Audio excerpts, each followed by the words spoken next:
we're good. So we'll call to order at 3:32. Righty.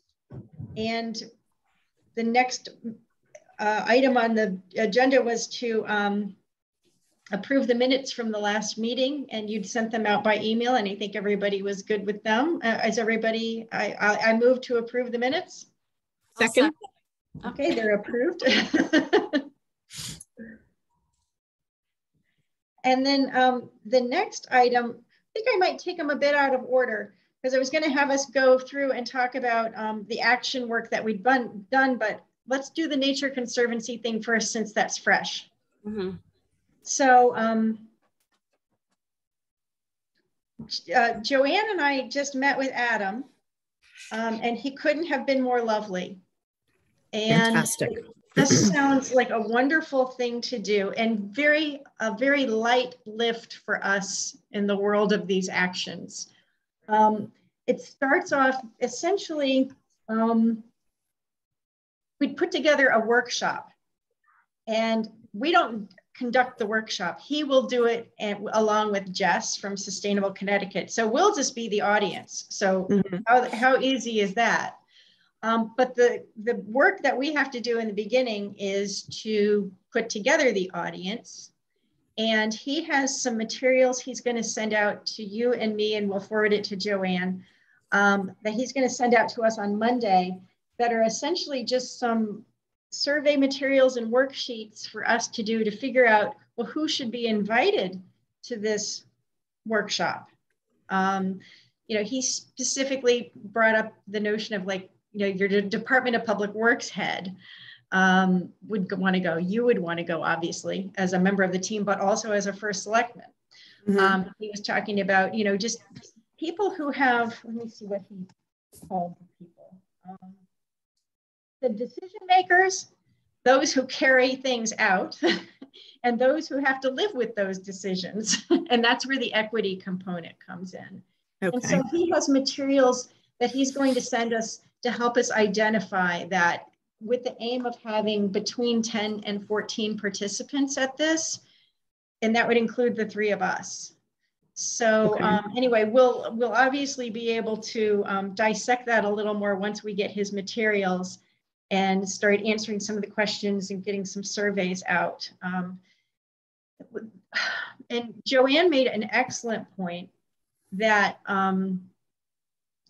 we should be, well, Adam said we should be able to do that part of it pretty quickly. He said it would take a little bit of time, but not a lot of recreating the wheel, just, kind of organizing it and getting it out, and then schedule the workshop.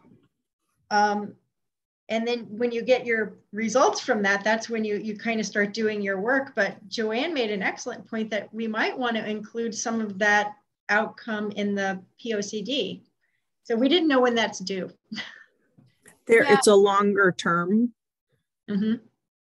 But when is the POCD due or done? I don't think it's due until next 23. Oh. Yeah, really? I'm pretty sure. I think that's what they said last night at the P&Z meeting.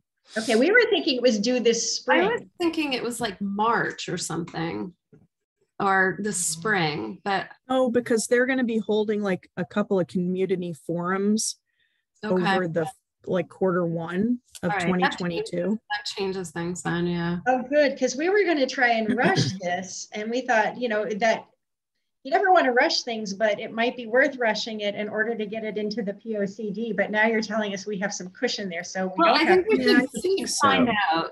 Definitely. What it is. I don't think it would be rushed. I don't think it was like we're trying to rush it. I think it would just be if we wanted. So the big thing is whether we do it virtually or in person. I think probably we don't want to do it in person this winter, because like Leanna said, a lot of people are gone for the winter. And then also with COVID, it's harder to do it safely with windows open and stuff like that. And then also, just it seems like these waves go down in the spring anyway, like sickness, flu, everything. Yeah. So, in the spring, we could do it in person, which is, beneficial in a way. I've done enough of these Zoom things that it's very different to be in the room with a bunch of people. So I guess we would just have to find out when the POCD is done. Because I do think it would be important for them to get the summary of findings. Because I'm just reading through their last set of minutes. And coincidentally, there is something in their minutes that talks about review of booklet number 4, sustainability and resiliency. Yeah, well, I actually looked at their meeting. I went to their Zoom thing because, of course, I've been interested in this whole P&Z thing that just was voted on last night. So I went to the POCD just to see what they were up to, and they did talk about the sustainability team. They know nothing about us. So apart from like this thing with Adam, I was thinking that, yeah, we do need to start do like some cross-pollination with some of these groups. That would be really beneficial to all of us, I think.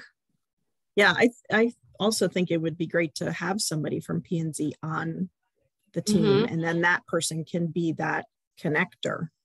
Yeah. Any ideas who you would tap for that? So David Birnbaum is on the Municipal Affordable Housing Steering Committee. He seems to have great energy. I don't know if he would be available. Trying to think who else. I don't know. I'd have to think about it. Yeah. No, I mean, he seems like, he wants to be involved, and seems to also, judging from the meeting last night, really well informed. Very well informed, yeah. Which is nice. I like that. I'm just sort of blowing through here. I don't see anything obvious, but I can definitely follow up on that. Who would know? Would Donna know that? Yeah, she's not here. She doesn't. She only works a couple hours on some Fridays. Depends on when she has meetings. I was going to say I would just email her if you don't want to have that extra thing to do. Yeah. You want me to do it then? Oh, sure. Okay. That would be great. I'm happy to. Yeah, well, I feel like just adding more little things to your list. It's a good thing you can't see my desk right now. It's not really necessary. So yeah, I can email Donna. This is to find out when the POCD is due? Yeah.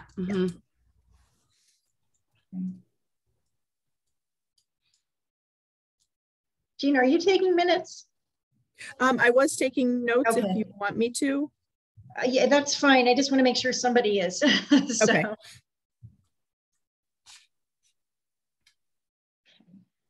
So anyway, we thought that Adam was wonderful, and it sounds like super organized. And for a team of 3, a lot of the work is at least we'd have to fill in some of the blanks, but the templates are all there, and we don't actually have to run the workshop ourselves. We will be participants. That's a good thing. This all made it so much easier to want to do something to undertake. But maybe we should take a quick vote. Do we want to undertake this Nature Conservancy project with Adam? All in the form of a are you making that in the form of a motion? I guess I'm making the form of a motion. It's so silly with 3 people. Because by the time it's seconded, it's approved. I'll second that. I have a cat meowing. He says that's silly too. Yeah, what I guess all in favor? Vote against it. I'm outnumbered. Yeah. Okay. So we're going to go ahead and do that. We asked him to go ahead and send. So Jean, look in your mailbox. It's going to come to you and me on Monday. We'll forward it to Joanne. His preliminary worksheets and surveys for us to then kind of fill in the blanks and then send out within our own community. And he made an interesting point that I always think of you as a kind of regional person, Jean, because He said, you know, with smaller towns, it doesn't have to just be Kent people, because we're kind of also a region, and that we might want to reach out to other entities that you might not think about, like the COG or the VNA for the region, the visiting nurse. Because he said, you know, sometimes you just don't think of going outside of your town, but we're welcome to go outside of the town into the region where it makes sense. And he said too, the COG sometimes has funding for, you know, some of the things that might come out of this that we might not be aware of. So something to put in our thinking caps about perhaps including COG people in this. And I know you're in touch with COG people. So, yeah. Yes. So anyway, I was just gonna say, actually, Leanna, if you want to, do you have his email? I do. Adams. If you just want to email him before he emails you and start a thread with me on it, might be easier than him sending stuff and you guys having to forward it to me. We'll do that. Thanks. The other thing I know he was saying, you know, I think that we could all start thinking about was just involving people that you might not think of. You know, like it's easy to go to the commissions and say, all right, we're going to do those, but people who don't normally have a voice and just have a representative for different just groups of people who might not usually get a voice in this. So I think that's what, you know, we have to start really digging a little deeper before we start doing this with that. Yeah, and I think that's the point of the materials he's sending out, is to help us dig a little deeper. You know, because I did ask him, I mean, are you contemplating, you know, having us bring in just random citizens? And he said, no, not just random people, you know, people who that's what I actually mean. have it's a representative from different groups. So it's not just inviting everybody, but it's having representatives. But you know, sometimes there's the usual players, and then there's the people who aren't, which we have to really try to think about. And Jean, you probably know much more. Well, you both probably know much more than I do about where. I wouldn't bet on that necessarily from me, but no, it's you know, I think, you know, it has to do with all of the equity training that we've attended, you know, touching base with that, so to speak. You know, there are groups that are voiceless and never considered and left out, and let's make sure that we don't leave them out in our projects. So helping us identify who those people are, and, you know, finding a representative. It's not even that. It's not even letting people out, like leaving people out for their sake. It actually makes it better when you're including everybody. You know? So I think seeing it from that perspective too, is that it's really important to include all the voices, because they just make it better, because they're going to have ideas that are different, or they're going to have problems that are different that we've never thought about. And it actually really helps the town and, you know, sustain itself. So we need that voice too, because, you know, say you've identified a group that maybe needs help, and you say, okay, let's all go help them, but let's not really ask them what they want or need. Let's just go tell them, let's go tell them what they need. You know? So, you know, we need that representative voicing. This is what we really need, as opposed to what we may think they need. So that's But speaking of all the equity training, I know Jean and I did the workshops. Joanne, you've done them, or you're doing them? Okay. No, I finished. Okay, so the three of us have done them. Jean, we need to find a department head to do these equity workshops, or we're never going to get those points. And we need, you know, I don't know who that person might be, but I'm hoping, you know, we can figure that out. Yeah. Is there, well, I don't know. I'm just trying to think. And you don't have to answer right now, but we do need to get another person, and it's, you know, it's not a community person. We need somebody who has, you know, a position in town government to do that. Have to be the head of a department, or it can be any. Well, I I don't know how flexible they are, but the wording talks about, you know, somebody, not just, you know, like the lowest level person, but somebody with some gravitas within town government. No. Like, and one of the things they specifically mentioned was like a department head. So, Okay. so I guess that's a nice segue into, you know, where we stand with our actions. And I'll just go first and say, you know, since we just brought up trying to get the points for that, I have been in, I had written to Jessica and she put me in touch with a fellow at Sustainable Connecticut, Chadwick, his name is Chadwick, and he is now our guy.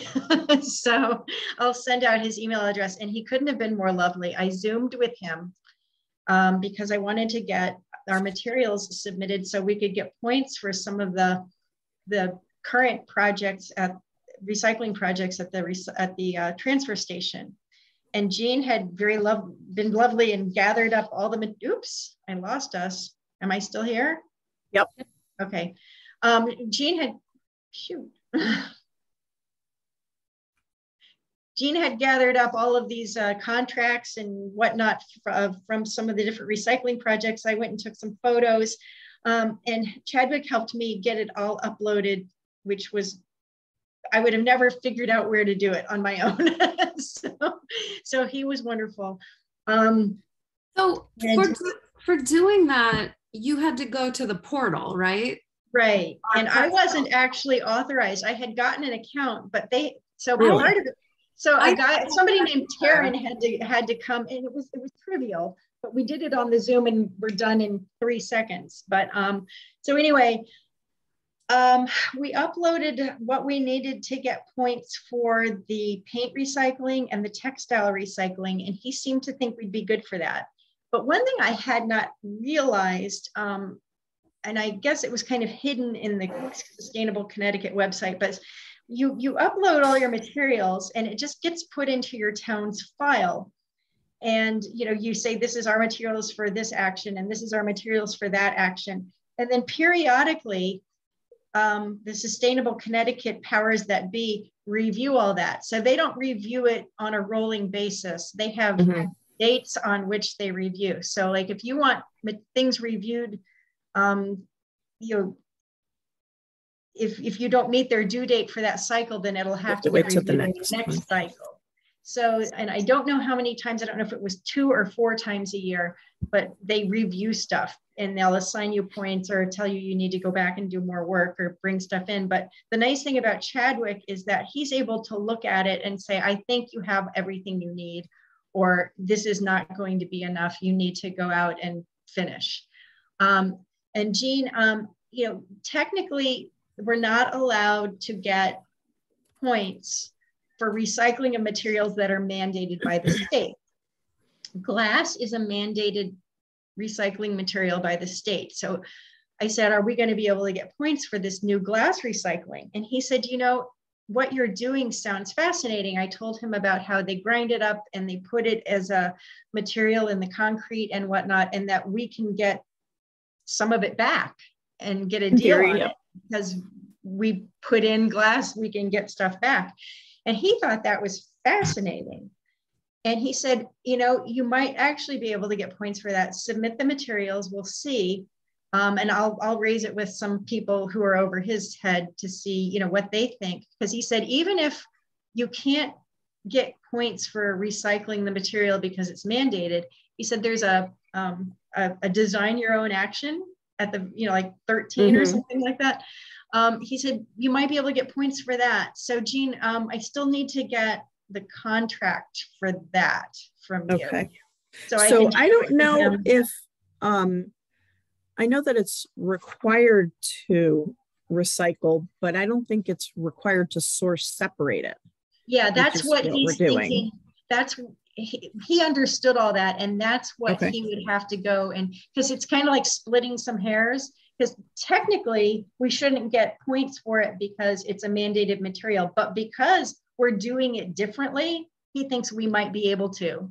So I wanted to go ahead and submit that stuff to him so that he can run it past his supervisors to say, well, maybe we don't submit it under the recycling program. Maybe we submit it under that kind of catch-all, design your own thing and get points that way, hopefully.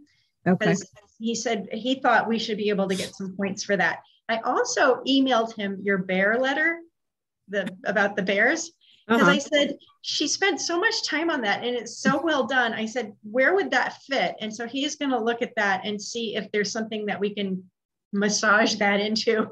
Okay, cool. Well, you did. You spent all the time. The bear letter?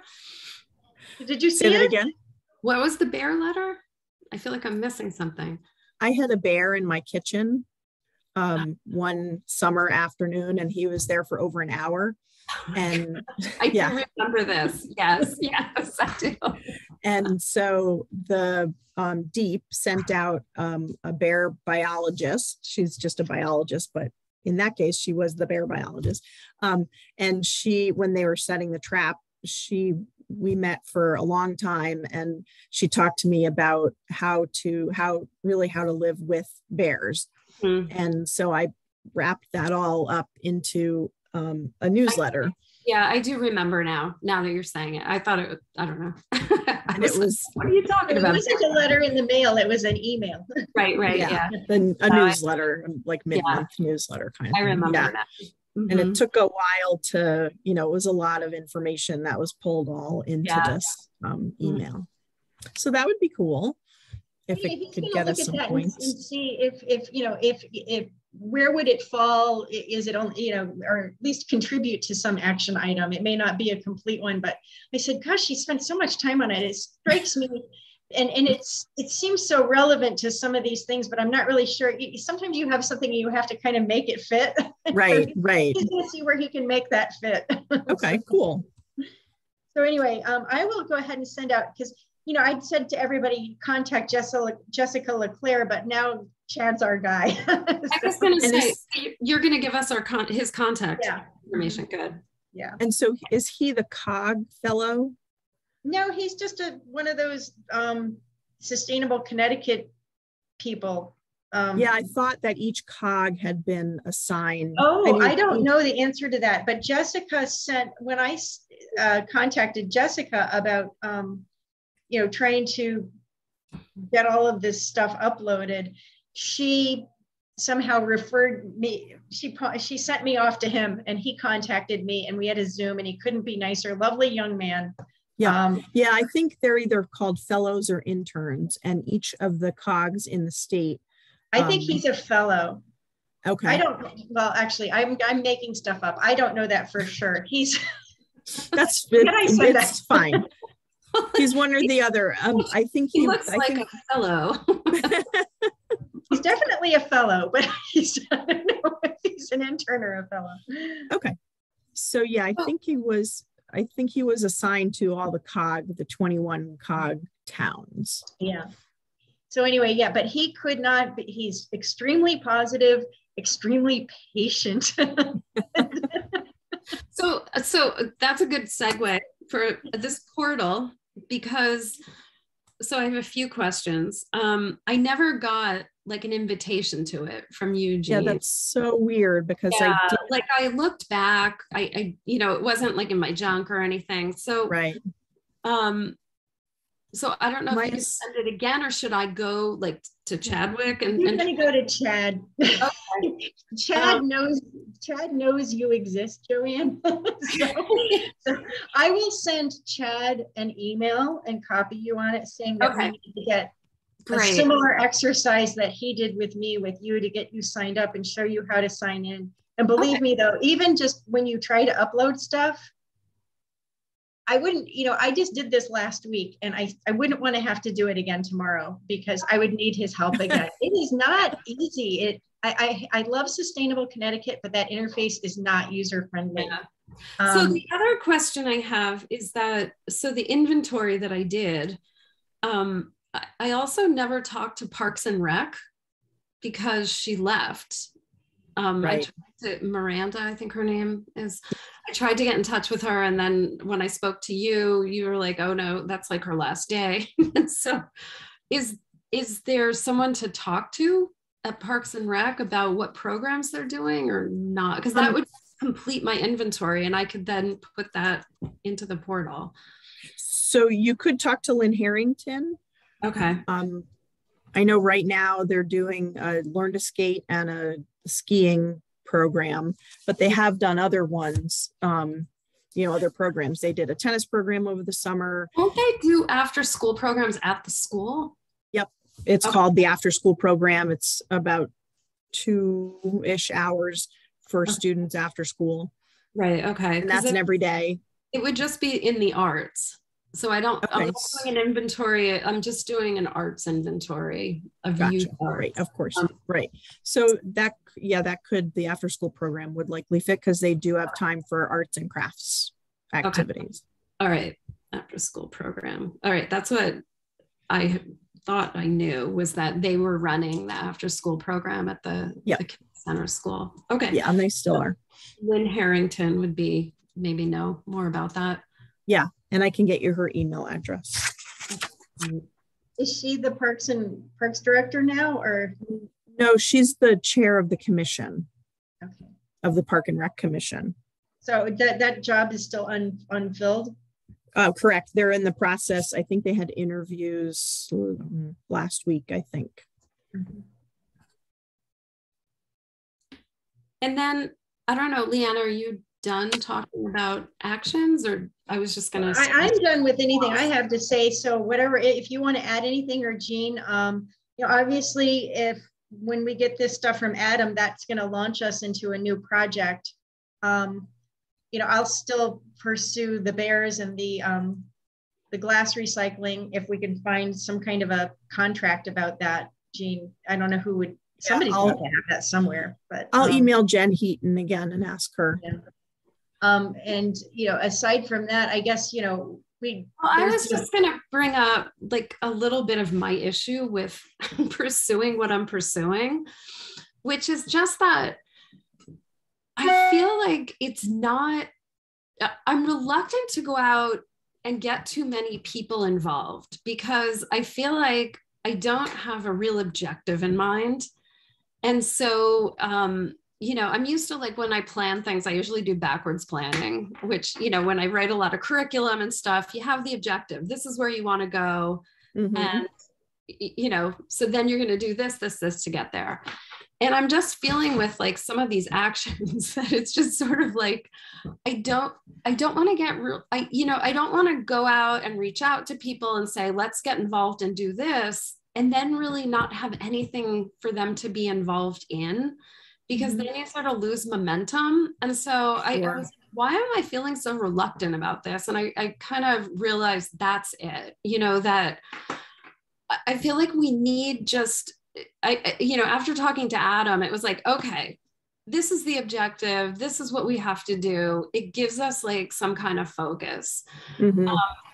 And so I feel like we kind of need to do that. And even if you guys are not going to be involved in the, youth arts or something, I'd love to, just like have a springboard that we're all in agreement about what we're reaching towards. Is this going to come up with like an arts festival? Is this going to end with, trying to have, a lot of it also is we should do a survey and try to find out what people really want. I guess that was another thing that I came back to. It was like, none of this is on a timetable, and it has to do, since you're going to be the laboring oar on it, it has to be something you're comfortable with. And I think, even if you wanted to go out and say form just a little committee of, say, the art teachers in town or other artists in town who would you envision who would be the adults working on this with you, and see what they think, what would they want to have as an arts program, and do a survey of parents with children of that, in the age groups, because that's your audience. I guess a little bit, I'm also reluctant, with Karen Chase as the poet laureate, like when I met with her, like she's just ready to go, like people want to jump in and get involved. And I feel like it kind of lost momentum with that, in that she's like, oh, okay, you know, she was really envisioning something for the spring, but now there's not time to put it together. And so I really want to avoid that, getting, you know, just getting people together and wasting their time towards something that we're not really going towards, or that we're not really sure what it is. And I'm not positive how we want to remedy it. You know, I'm happy to take off and do my own thing, but then I also feel like it has to be part of this whole group too. And it's too much work for one person, but I think, you know, part of the way Sustainable Connecticut envisions the way things get done, like we have our core group here, but we don't all do everything.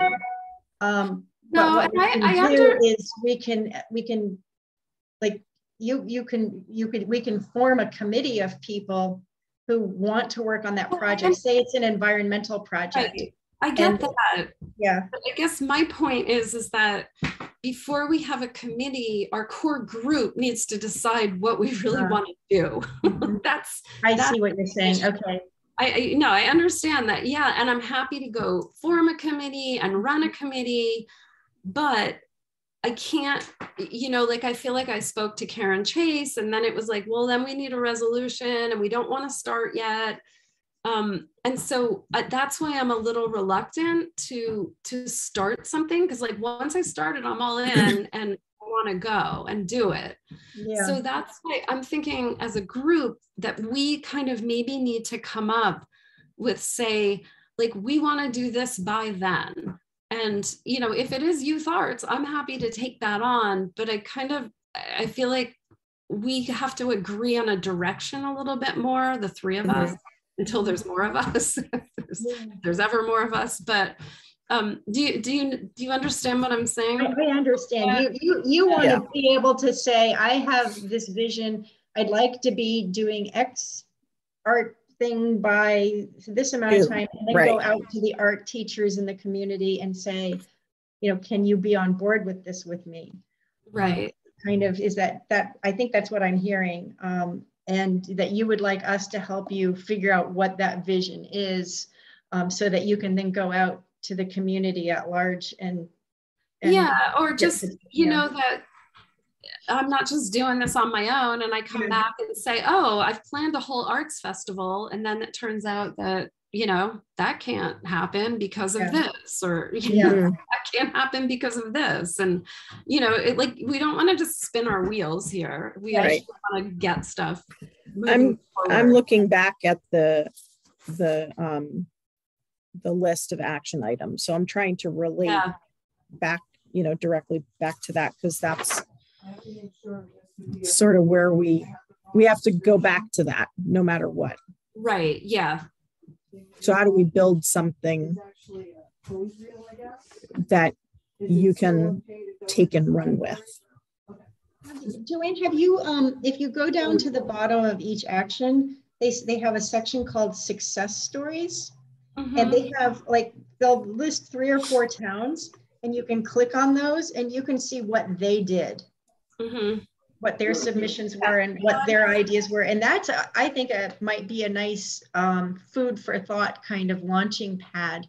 Yeah, no, I've looked at those. And okay. Yeah, no, I've looked through the website. I've looked through the stuff. I feel like it's just a matter of saying, all right, you know, we're going to do this by this time. And like, we all as sustainability team have to be on board with it. Yeah. That makes sense. You know what I mean? That it can't just be me going out there. I mean, otherwise I'm just like a loose cannon. So it's just looking at the list. It sort of builds from create an inventory, and then convene a diverse selection of community representatives for a roundtable discussion, then using the inventory, create an educational program that includes the recommended steps developed in the stakeholder meeting, and then create an implementation plan. And so you're trying to understand or get us to figure out what's going to come at the end. Yeah, I mean, well, there's that. Yeah, like what are we working towards? And then also, I mean, so much of it is surveying too. Like we had talked about writing a survey and just really find out what people need. I mean, we could do a general survey. Well, maybe that's the answer. Or we could do, like, I could do like a youth survey for people who have children. Like, what would you want? I know there have been people that are really looking for stuff, like more youth-centered things. No, but I would think parents would be your target audience, you know, what kind of art, and maybe even surveying older children directly. But it sounds like maybe that's the first step, is to get this survey put together, see what comes out of it. And then from that, you'll know what. Okay. And then, so if we're going to do a survey, how would we put it out? Would it go out from like town hall and yours? So before we get to a survey, I kind of feel like it might make sense to walk through that next step, which is getting together. Yeah. Because my kids haven't been in school, you know, I have a 22 and a 27-year-old. So I'm certainly, you know, I don't really have a voice at that table anymore. I don't either. My kids never went to school here either. So, you know, they didn't grow up here. And so maybe, you know, maybe the next step is taking that inventory, you know, a one pager, because it's probably pretty brief, but creating, you know, a nice looking one pager and going to a PTO meeting. And asking, you know, approaching the PTO and saying, I would love to be on your next agenda to talk about, you know, what the Kent Sustainability team is doing, this focus on youth arts and culture program, and you know, this is our process. We'd like to put together a roundtable of parents and students. You know, why wouldn't you want to include students? Or teachers as well. Yeah, exactly. So that might be a way. I think that roundtable is going to get you to a survey, because then you'll have a lot of those, you know, sort of the people who are experiencing arts and culture, youth arts and culture right now. And then out of that, I think you'll be able to build a survey that will ask some good questions. That's a really good idea. Yeah. And I know that there's a lot of desire to come to, you know, people are very anxious for this park and rec director to get put in place, because everybody is like, okay, where's this person? We're ready for programs. And so the timing might kind of actually be perfect for this to all sort of be happening, because then you can serve this up, you know, your roundtable notes, your roundtable, you know, what came out of the roundtable and the survey results to that new park and rec director. So the timing could, you know, be a really, really great coincidence. And we have Survey Monkey here at town government. I've built so many surveys for DPH, and I built the survey for ARPA. So I can easily, that's an insomnia hour thing for me. All right. So then I would do a survey just specifically for this. And I think that's a great idea for like the PTO meeting, to try to meet some parents and teachers. The art teachers, Yeah. Now, are you contemplating this just to be for younger kids? Would this be for high school age kids or not? Yeah, I don't see why it wouldn't be, which that's what I was also going to say, you know, like the Kent school or South Kent school. Well, you're not going to get the private schools occupy their kids' time all day, every day. I don't think, and their parents, they come from all over the world. My kid went there. So, I mean, they're self-contained.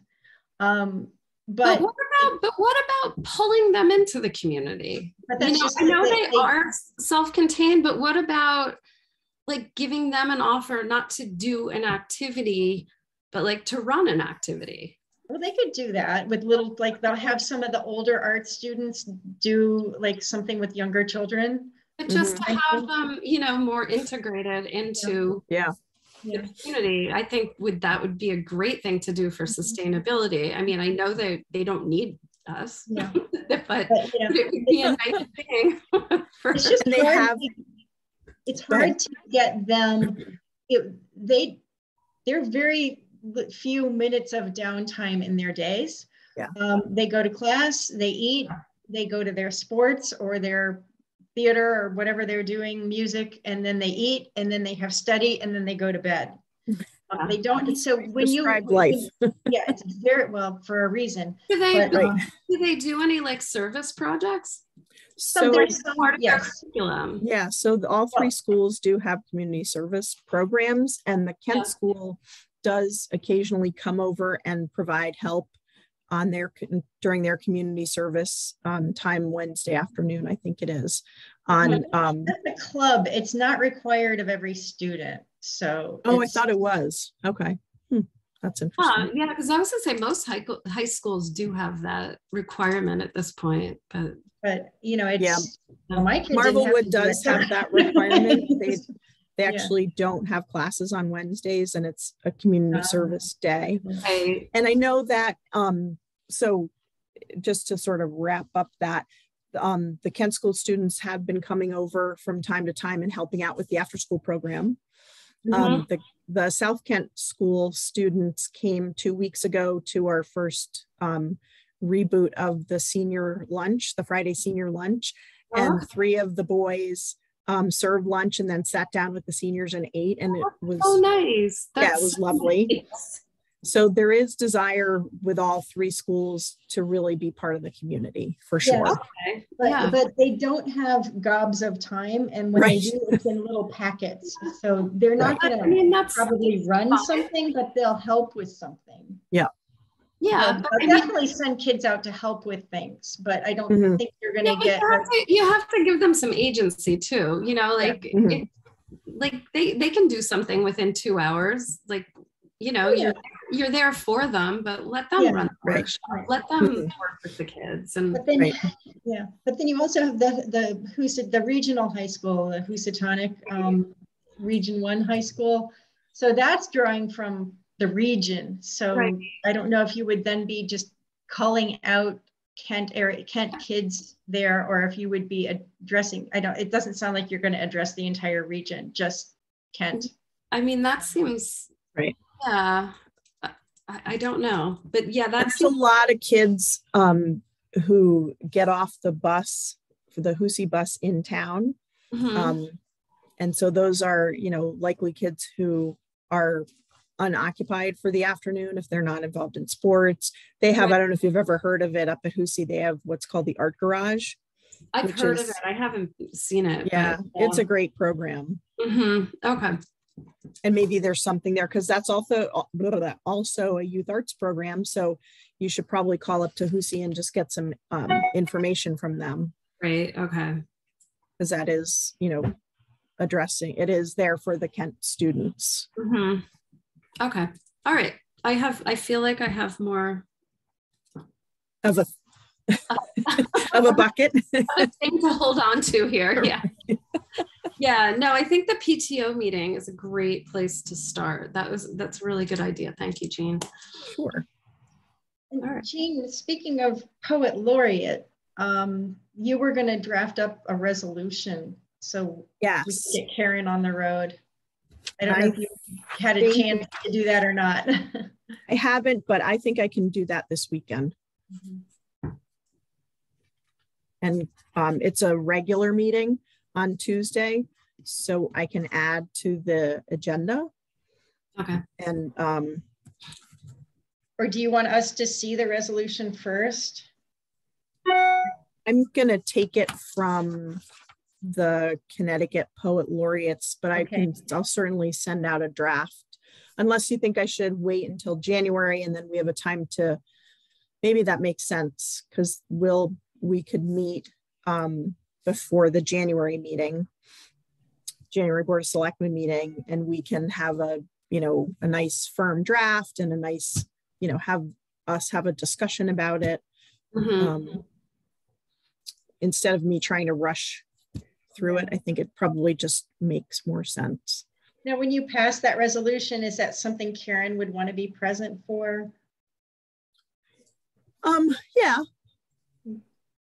So I make sure she can attend too, because that's a very big thing for her. And And I think it's a sort of a big thing culturally for our town, having not had one before. Yeah. Do you know you have a poem for the day? So. Right. That would be cool. Do you know, oh, I got, sorry, I'm having a back spasm. Oh. Ouch. Yeah.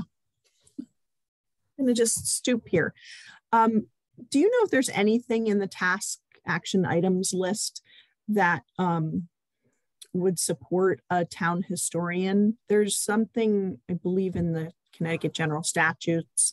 There's, lots of other towns who have town historians. I think it would be valuable to have one for our town because, obviously the history of our town is extremely important, and we have the Historical Society.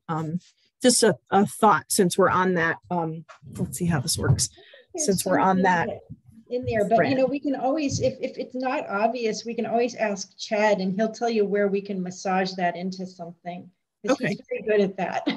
So, but we'll look at the actions and see. I don't know off the top of my head, but I know there's stuff about preserving the history of your town. I don't know if it specifically addresses an actual historian, or if they're just talking about the things that a historical society would do. Okay. It just came to my mind when we were talking about the poet laureate. So we'll plan to do the poet laureate at our January meeting. The selectmen's meeting. Yeah, but to have like a final conversation and review the resolution at our January meeting, which should be. Are we second Friday? We've been doing the second Friday, so that would be January the 14th. Yep. And the Board of Selectmen meetings beginning in January are going to be the first and third Thursdays we switched to. So you'd be meeting on the 20th. Yep. So that would actually be perfect. Mm-hmm. What time do we want to meet? Because we had been meeting at 2 and you wanted this one later. Was that just because of Adam or because of something else, or? I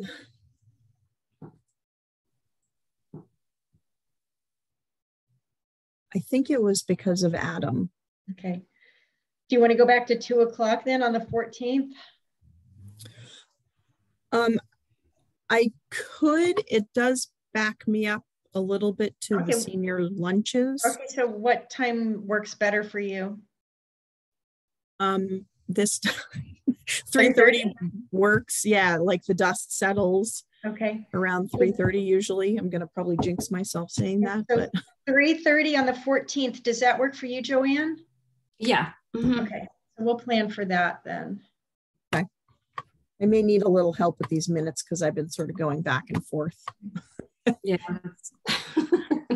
It's tough to, talk and write. Yeah. So do you want to switch them to 3:30 altogether? Fine. Good night. Are we good to? That. Okay. Yeah. Sorry, I was waving goodbye. Oh, we were voting. I had to mute myself for a minute because my dog was barking.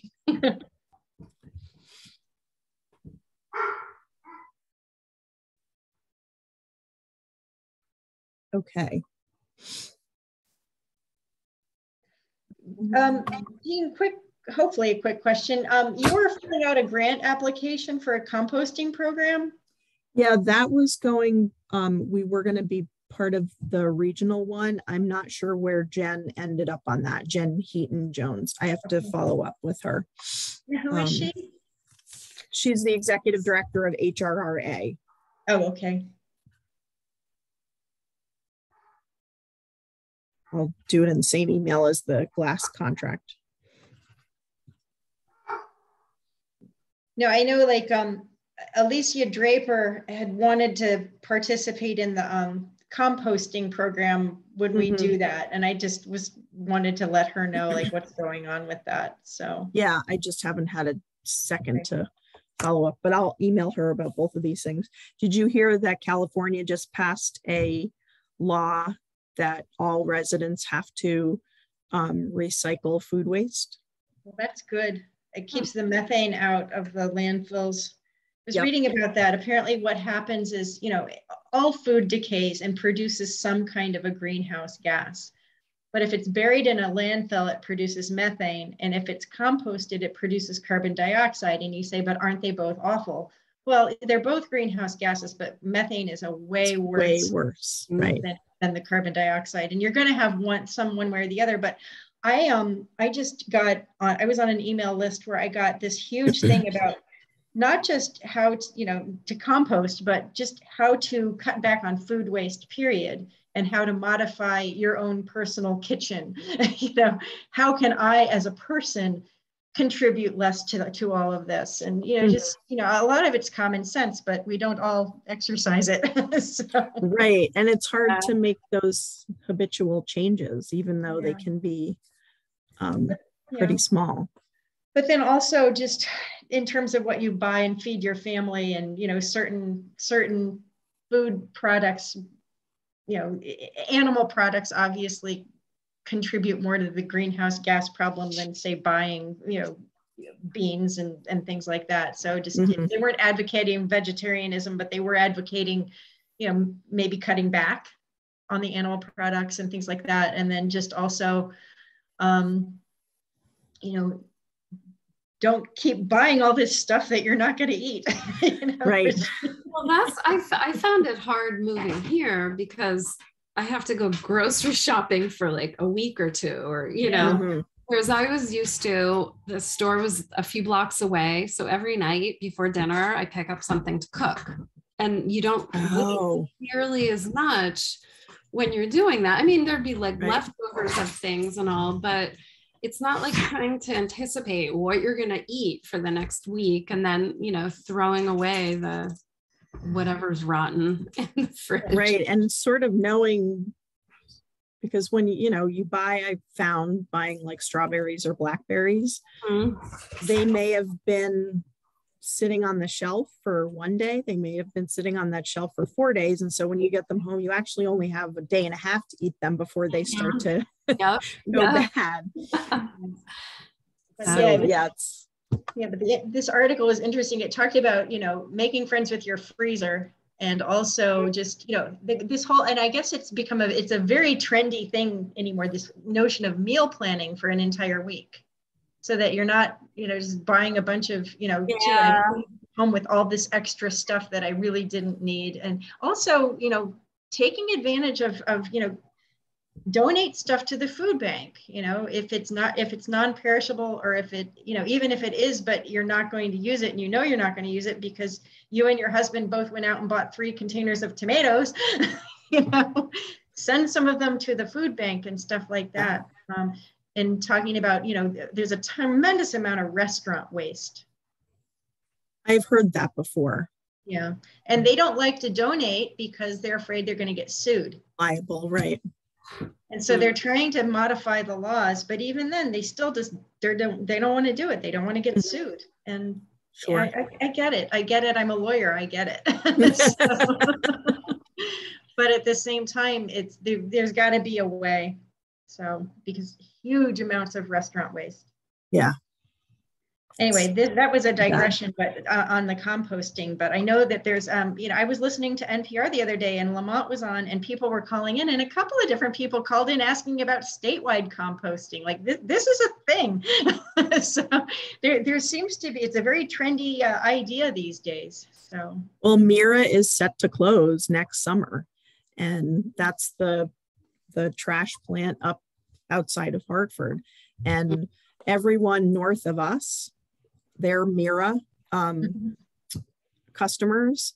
And so we're the only, I think we're one of 2. It's us and Roxbury, because so the cog is like shaped, but there's like Barbara Henry used to say, she's the the tail of the dog on the cog, because Roxbury is way, way far south of us, but she's actually in our cog. And so it's just us and Roxbury who are part of HRRA. Everybody else in the cog is part of MIRA. And it's, I feel terrible for these towns, and it's going to obviously affect us because it's going to be it's going to be a huge statewide issue. And it will affect everybody's rates, and it will affect the town's rates going forward. But HRRA is, I don't know if you have been watching, but HRRA is like a leader in the state. Jen Heaton-Jones, who's, as I said, the executive director down there, she is a very highly respected solid waste and recycling professional in the state. And she's one of the prime people who are working on the what is it called? The SSMA, I think it's called. It's a coalition to reduce solid waste in Connecticut. And part of it is, obviously due to this MIRA plant closing, because if that's not there, and that's a huge amount of towns in the elsewhere in the state, where's that going to go? I feel like one of the biggest problems is the food itself that you buy, the packaging in the food, is there, yeah. I feel like that needs to be really addressed, is that, your lettuce didn't always come in a plastic container, like everything's in a plastic container. Right. Yeah. And I feel like there's got to be legislation against some of that stuff. There's so many small but important things that need to be addressed. I know that Jen is probably is working on legislation with a bunch of other folks to bring back the, one of them is the propane recycling containers, because those are apparently they get, dumped, people throw them in rivers. Oh, gosh. It's beyond me. And so she's looking at legislation that is vendor, I forget what it's called. Sorry, my brain. It makes the vendor, it's like the paint program. When you buy a gallon of paint, you're actually, you're sort of paying for it, but also the vendor is paying for, the people who make the paint are paying for that paint to be recycled at the other end, at the end of its life cycle. Provider responsibility, there it is. And so they're looking to write that into legislation to make those cylinder manufacturers responsible for the end of right. life. Okay. And there's another product, I can't remember what the other one is. It might be smoke alarms. Right. But I know that the propane cylinders is one. And as we get into the legislative session, there's going to be it's going to be another big year for environmental and solid waste legislation. And yeah. I thought it was really interesting because they started to take away, plastic bags, and a lot of the stuff for produce is recyclable now. The plastic bags, will biodegrade. That it just seems more and more stuff is put in the hard plastic. Like everything's in hard plastic now. Yeah, like, get away from it. Yeah, it's very fascinating, the whole process of recycling. There's a bunch of YouTube videos, and a while ago, a bunch of folks went down to the garbage to energy plant that we use in Bridgeport. It used to be called Wheelabrator, but it's called something else now. And just the hands-on processing that has to get done with recycling it's amazing how, you think, I throw my cardboard and everything into the single stream and it's fine. And because there's so much contamination, it turns out that often a lot of that can't get recycled. Yeah. Yes. Because, my own kids are, often pushing back, like, why do I have to wash out this container in order to recycle it? And trying to explain to them, once it's contaminated, it can't be recycled. Is tough, because I think we've you know, as a society have tried to make it easier for people to recycle with single stream. And yes, that was a big advancement in getting the buy-in, but now there's so much contamination that we're actually going to get away from that. And we've already started that with the glass recycling, you know, taking that out. That's a big problem because the glass breaks and it contaminates the cardboard, and that's that. Right. There was an article, I don't know if it was last month or the month before, in Consumer Reports, a huge thing they did on recycling. And they said, you know, a lot of the recycling is driven by the actual manufacturers. They want us to feel good about buying, you know, that lettuce in that clamshell because then we can recycle it. But the dirty little secret, a very dirty little secret, is that something like only 8% of recyclable stuff actually gets, you know, you put it in the bin and you think it's getting recycled, and it may not be. Right. And I don't know what happens to ours specifically, but nationwide, they said only 8% of the stuff that people throw in the recycling bin actually gets recycled. Yeah. That's a pretty sorry comment. And the part of the problem too is they don't have uses for a lot of it. I mean, the aluminum they do, but you know, a lot of the plastics and stuff, you know. Right. And the contamination, once it's contaminated, you can't recycle it into something usable because it's contaminated.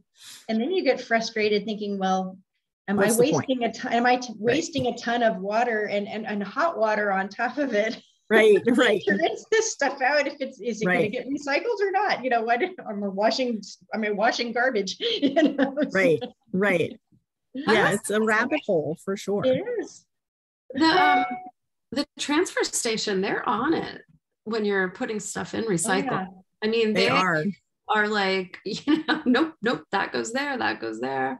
No, I think we do a pretty good job, but I get, you know, like nationwide, I get it. You know, I'm down at my mom's house in Florida visiting, and I'm dealing with the recycling and things down there. And I think I just saw how they dealt with it. I can't imagine that's getting recycled. I don't know. So, you know, although they did have a big facility there, and it was kind of a lovely program, like homeless people could get day jobs at the recycling plant, just sorting the recycling.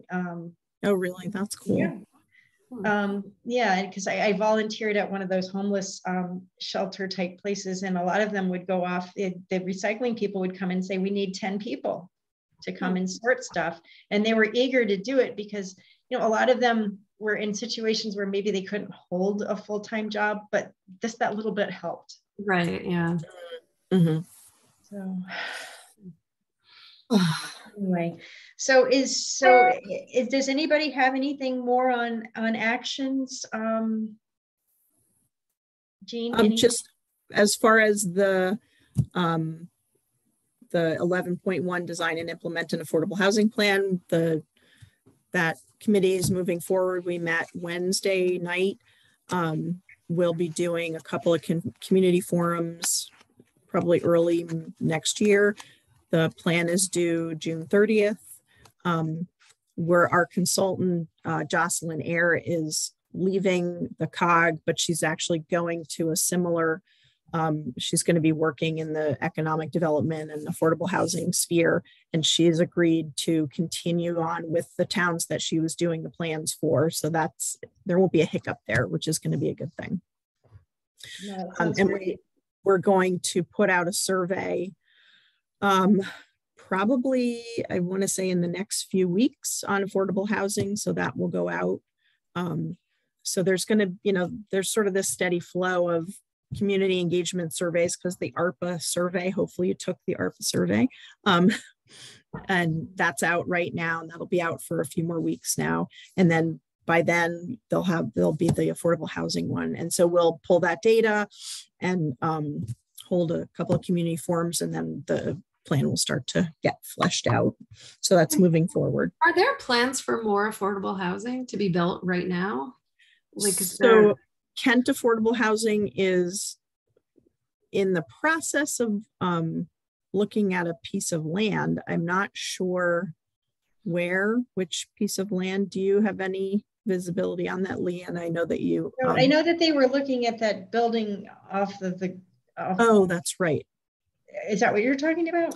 Yeah. Now that you said that, the old pre both of you, a long time ago, it used to be called Zeppa Pottery. And it's the, you obviously can't see where I'm pointing. If you drive, if you're at the Chinese restaurant, Shanghai is sort of on your left, and you kept going. Okay. And there's another, you pass the Kent Hair Studio, right. And then Star Dance. And then at the end of that loop, there's a largish building, and that's the building that they had been looking at. I don't know, probably next month's P&Z. We'll talk about that. I know that there are, it's complicated by the fact that it's kind of in a commercial area and you're turning it residential and all of that. So there's a lot, it's not, there's more to it than just a standard buy a piece of property, build a house thing. But I know that they were working on that. I don't know what they're doing. I don't know where that stands. I have no idea. Did you think they were looking at another piece of land, or is that the one you're thinking of? I think that's the one that, okay.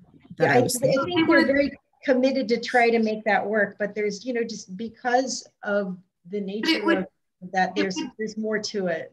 It would turn that building into housing, or take down the building and build housing? I think the idea is to convert that building into housing. But it's on the edge of a commercial area. I think zoning and I think zoning's already dealt with that, but you still have a lot of things you have to deal with when you're kind of carving out residential out of commercial. So no, that's a little tricky. But the idea is to take that building and then turn it into some number of apartments, of affordable apartments. Which, it's an area that could be very intriguing and attractive to some people. And, it's not going to be for everybody, but the idea is that it could be some really nice, affordable housing that offers a lot of conveniences. Yeah, absolutely. And it wouldn't be an empty building.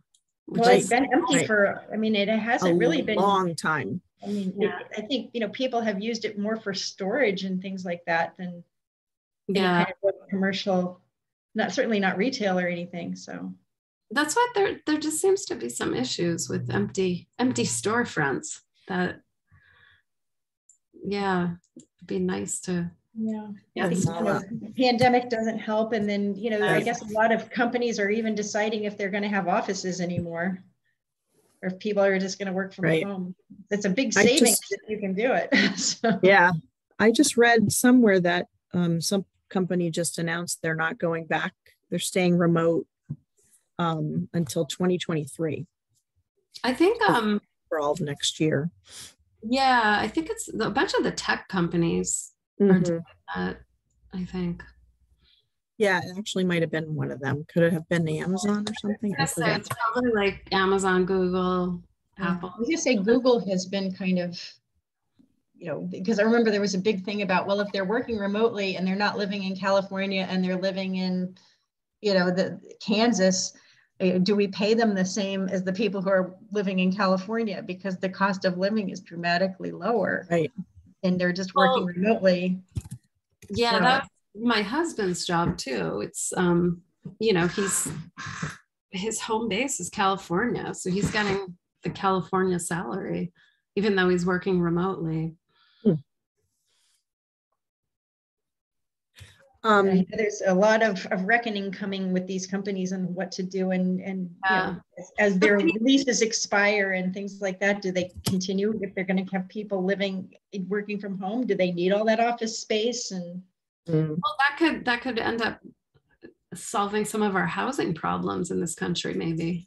If you can take empty offices and make them into places where people can live. But yeah, there's a lot of reckonings that are being accelerated because of the pandemic, I think. So. Well, I think for Kent too, it'll be interesting, this work from home. I feel like people are still they're pushing it. Companies kind of want them back. Everyone's a little bit still in limbo, a little bit, but if it really does go where, a lot of people can work from home, I think that would make a difference for up here, of people being here full time. Yeah. And, this new development that's going in across the street from me. Is that happening? Yeah. Mm-hmm. But you know, hopefully those people will be full-time. Maybe they can be like young people working in tech or whatever. Young people with kids who want to do art. Well, actually, one thing before we go, I looked at what was it called?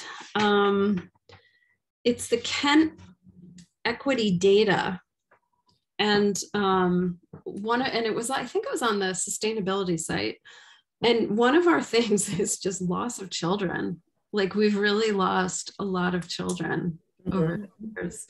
And then no diversity was another thing. It's just really very little diversity. Well, hopefully getting a parks director in there will help, you know, with the kids, because I remember one of your opponents for selectman, that was his thing. That was his whole reason for even running was parks and youth programs. And I thought, well, you know, there's obviously a screaming need for that.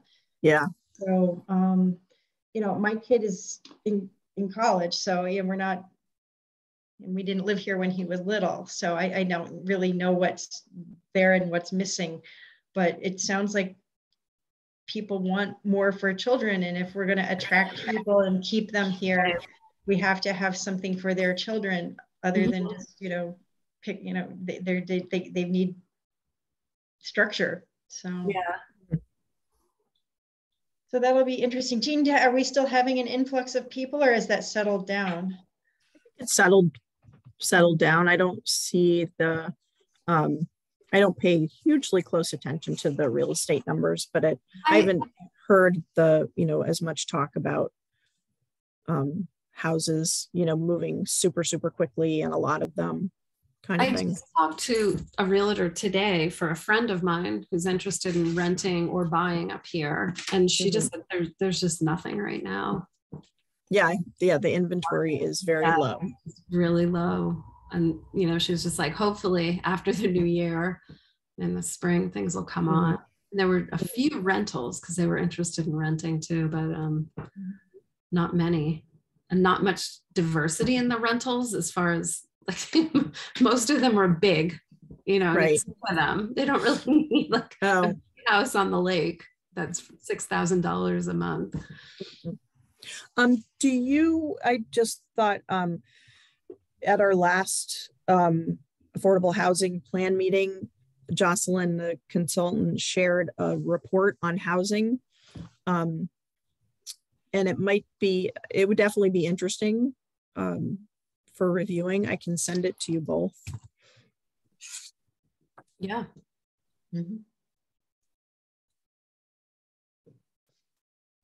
Yeah, I always thought it's kind of a complicated thing around here, because technically, you know, all of the like the Kent School, all of that faculty housing, yeah, that's part of their compensation.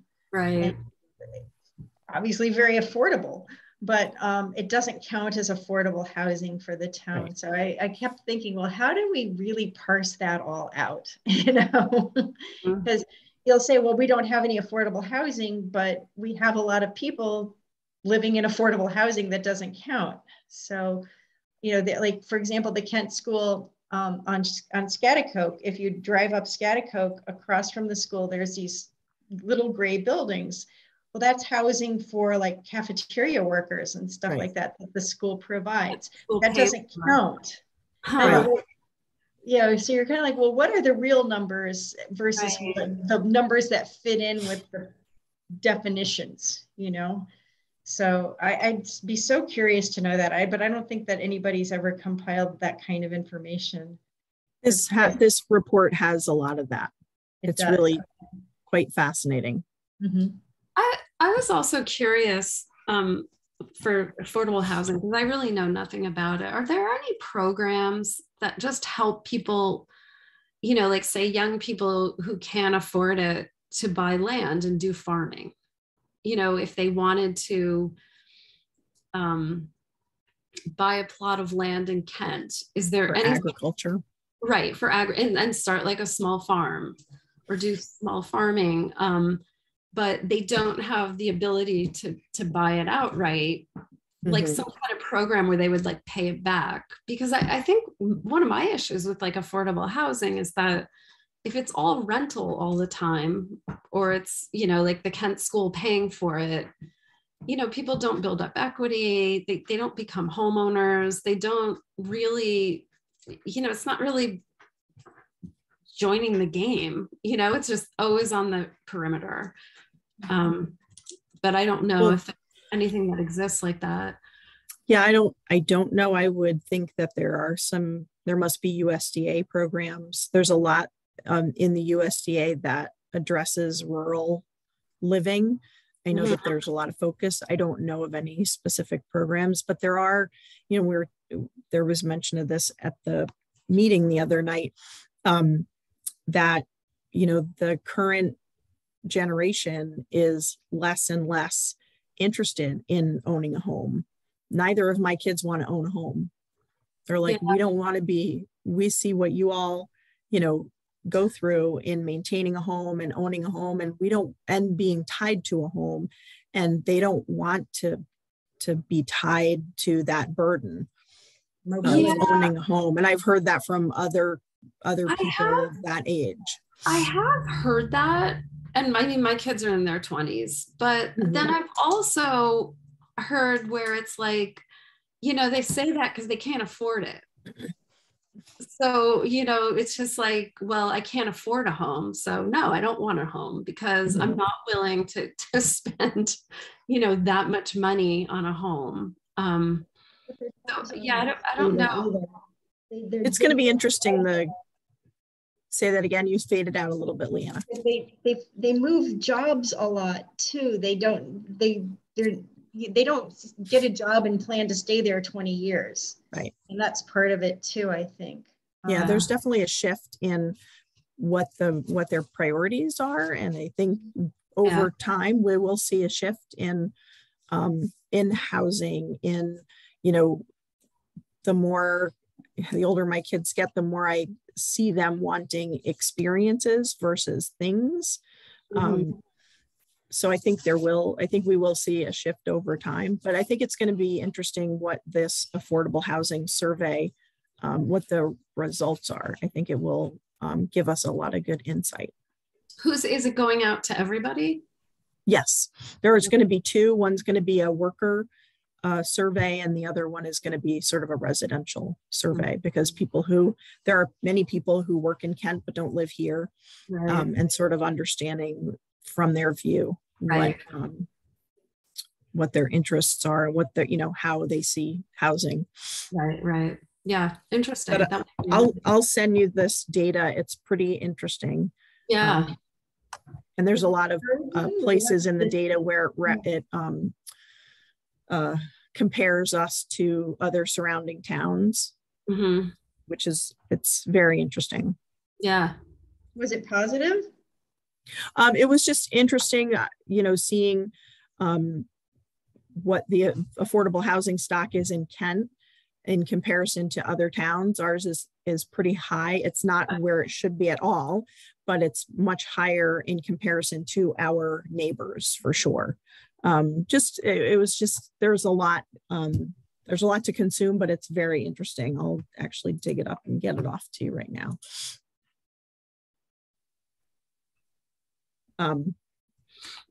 But we should probably wrap up. Yeah. Is there anything? I'm just looking for our meeting. There it is, our agenda. So we're gonna, the Board of Selectmen is going to appoint, we're going to appoint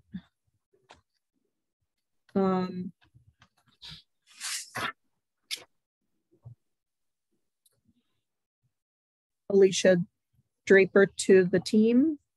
You know, I keep emailing her and I don't hear back from her though. So I'm just gonna send her another email, because she said she was really just interested in the composting part, but thought she might like to be on the committee as a whole. And I haven't heard from her. And so I think I'm gonna try again and just say, hey, do you want to come to these meetings or not? Because I suppose we could appoint her, and if she doesn't want to participate except for composting, she could, I don't know, Jean, it's up to you. She may not. Why don't you see if you can get in touch with her? I will, and say, you know, do you want to come to this, or do you just want to be kept in the loop when the composting arises? Yeah. So. And you know, everybody's busy, and I don't know if she winters somewhere else, so maybe she's traveling or something. I'm not sure. But you know, I thought she might try to come to this one, and I don't know. Okay. I'll reach back out again and just try to flush out what's really going on there. So. Okay. And so as far as trying to increase membership, I feel like we might, I have these new, they're sort of in between the monthly newsletters called Community Conversations. And the most recent one, I think, was, I think it was ARPA. And it's really a deeper dive. I'm just logging into, I can't even remember my password. I want to log into Constant Contact to show you.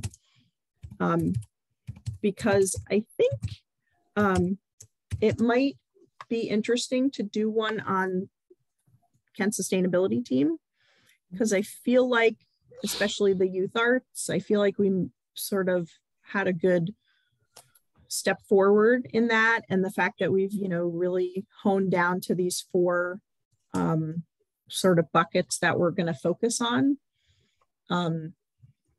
So we could do one on this, you know, our process and what we're working on. Let me find one.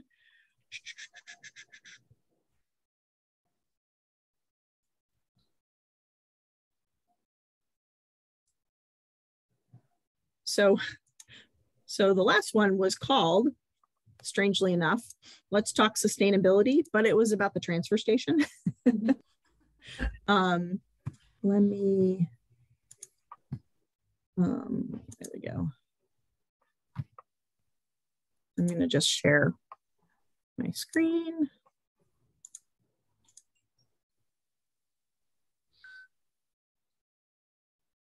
Okay, can you see that? Yeah. Oh yeah, I saw that. Yeah. Let me make it bigger.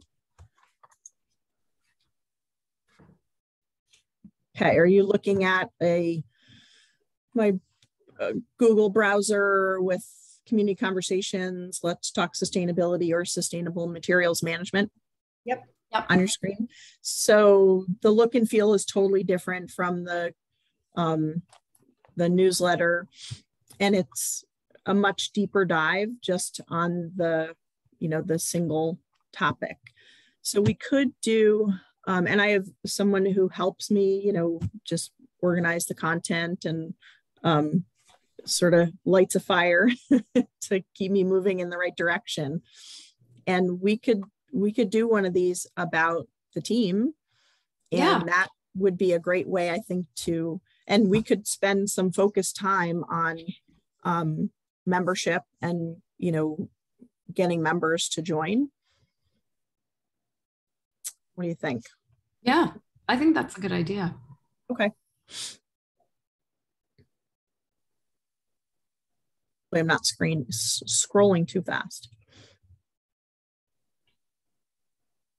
So I can get started in the next week or so, sort of fleshing out the basics and the 4 buckets that we've decided on.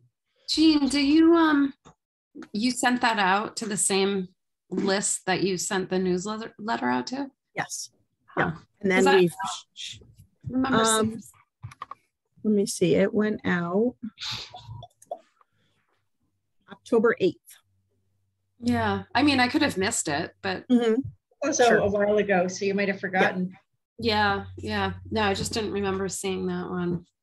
But I get your other stuff. Yeah, and it's sort of a balance. I you know, some people say, oh, you should send more. Some people say, oh, you send too much. So I'm trying to it's balance.